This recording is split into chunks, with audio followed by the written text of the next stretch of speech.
Saudara-saudariku yang terkasih dalam Kristus, selamat bertemu kembali dalam kutipan Injil dan renungan harian pada hari ini.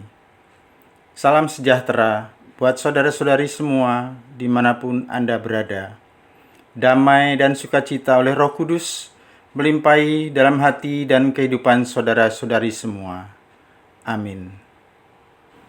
Marilah berdoa. Dalam nama Bapa dan Putra dan Roh Kudus. Amin. Allah Bapa kami, sumber cinta dan belas kasih, Engkau telah menyalakan api di dunia, yaitu Yesus, api cinta kasih-Mu.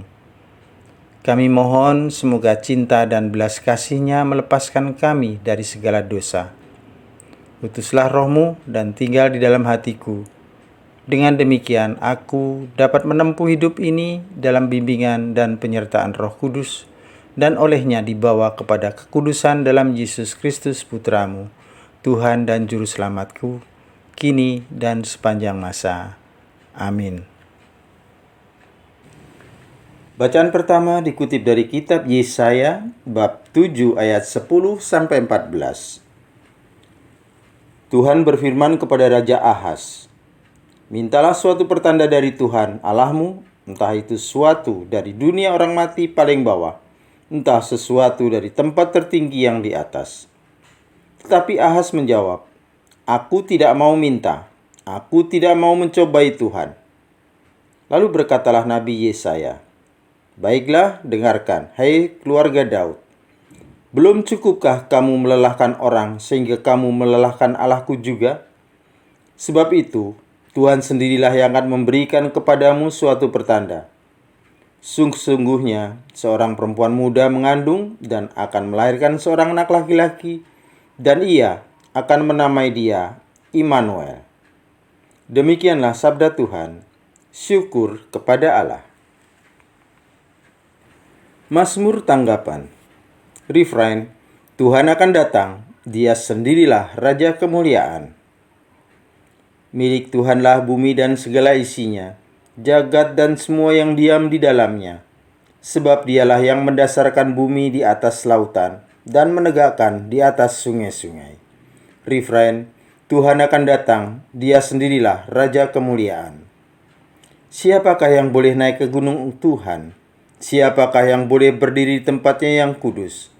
Orang yang bersih tangannya dan murni hatinya, yang tidak menyerahkan diri kepada penipuan. Refrain, Tuhan akan datang, Dia sendirilah Raja kemuliaan. Dialah yang akan menerima berkat dari Tuhan dan keadilan dari Allah, penyelamatnya. Itulah angkatan orang-orang yang mencari Tuhan, yang mencari wajah-Mu, ya Allah Yakub. Refrain, Tuhan akan datang, Dia sendirilah Raja kemuliaan. Haleluya, haleluya. Oh Tuhan, kunci kerajaan Allah, datanglah dan bebaskanlah umat-Mu dari perbudakan. Haleluya, haleluya. Semoga Tuhan beserta kita sekarang dan selama-lamanya. Inilah Injil suci menurut Lukas bab 1 ayat 26-38. Dimuliakanlah Tuhan. Dalam bulan yang ke-6, Allah mengutus malaikat Gabriel ke sebuah kota di Galilea bernama Nazaret, kepada seorang perawan yang bertunangan dengan seorang bernama Yusuf dari keluarga Daud. Nama perawan itu Maria. Ketika masuk ke rumah Maria, malaikat itu berkata, "Salam, hai engkau yang dikaruniai Tuhan menyertai engkau." Maria terkejut mendengar perkataan itu, lalu bertanya di dalam hati, "Apakah arti salam itu?" Kata malaikat itu kepadanya, "Jangan takut, hai Maria, sebab engkau beroleh kasih karunia di hadapan Allah. Sesungguhnya engkau akan mengandung dan melahirkan seorang anak laki-laki, dan hendaklah engkau menamai dia Yesus. Ia akan menjadi besar dan disebut Anak Allah yang Maha Tinggi. Dan Tuhan Allah akan mengaruniakan kepadanya tahta Daud, bapa leluhurnya. Ia akan menjadi raja atas kaum keturunan Yakub sampai selama-lamanya, dan kerajaannya tidak akan berkesudahan." Kata Maria kepada malaikat itu, "Bagaimana hal itu mungkin terjadi? Karena aku belum bersuami." Jawab malaikat itu kepadanya, Roh Kudus akan turun atasmu dan kuasa Allah yang Maha Tinggi akan menaungi engkau. Sebab itu, anak yang kau lahirkan itu akan disebut kudus, anak Allah. Dan sesungguhnya Elisabet sanakmu itu, ia pun sedang mengandung seorang anak laki-laki pada hari tuanya. Dan inilah bulan yang keenam bagi dia yang dikatakan mandul itu. Sebab bagi Allah tidak hal yang mustahil.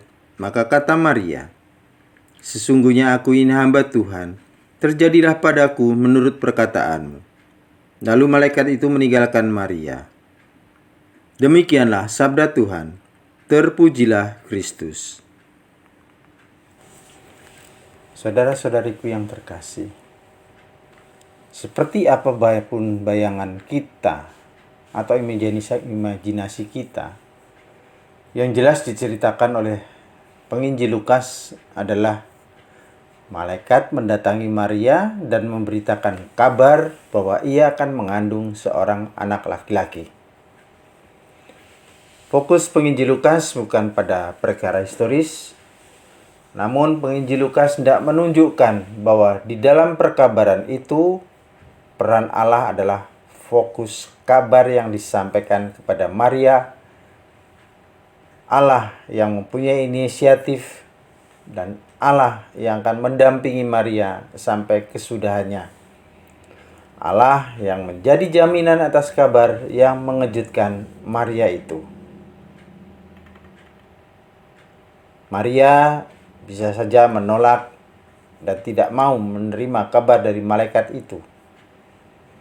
Namun yang mengharukan adalah Maria menerima dengan sepenuh hati apa yang ia sendiri sebenarnya tidak mengerti. Yang dimengerti Maria adalah ia hamba Tuhan yang siap menerima apa yang dikehendaki Tuhan. Ia tidak mengerti apa maksud kabar itu. Yang ia mengerti adalah mengimani rencana dan kehendak yang ilahi. Itulah kabar sukacita. Maria menerima dan mengimani rencana dan kehendak Tuhan, yakni rencana Tuhan seperti yang diberitakan malaikat. Pusat dari kabar sukacita itu adalah Yesus Kristus sendiri. Jika yang dikabarkan bukan Yesus, kabar ini juga tidak berarti banyak. Maria juga tidak menjadi diekspos dalam kitab suci. Oleh karena itu, isi kabar itu adalah Yesus Kristus. Kabar malaikat pada Maria diimani menjadi kabar sukacita. Sukacita karena Allah senantiasa mendampingi manusia dan menawarkan keselamatan dalam nama Yesus. Sikap Maria menerima kabar itu menjadi sikap yang konkret.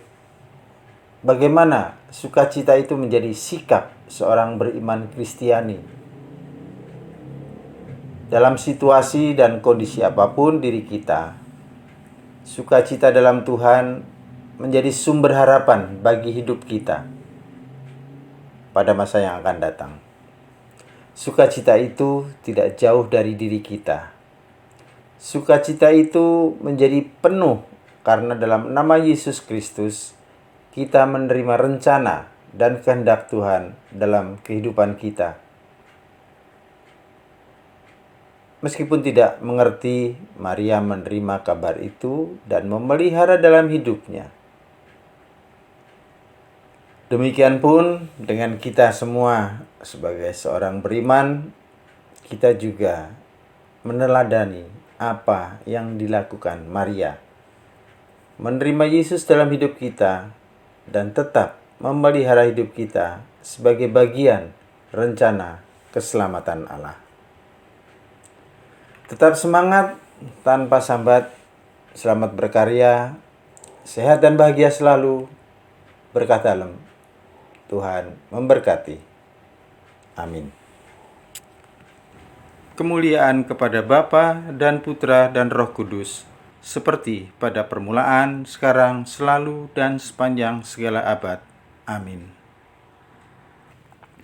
Bapa kami yang ada di surga, dimuliakanlah namamu, datanglah kerajaan-Mu, jadilah kehendak-Mu di atas bumi seperti di dalam surga.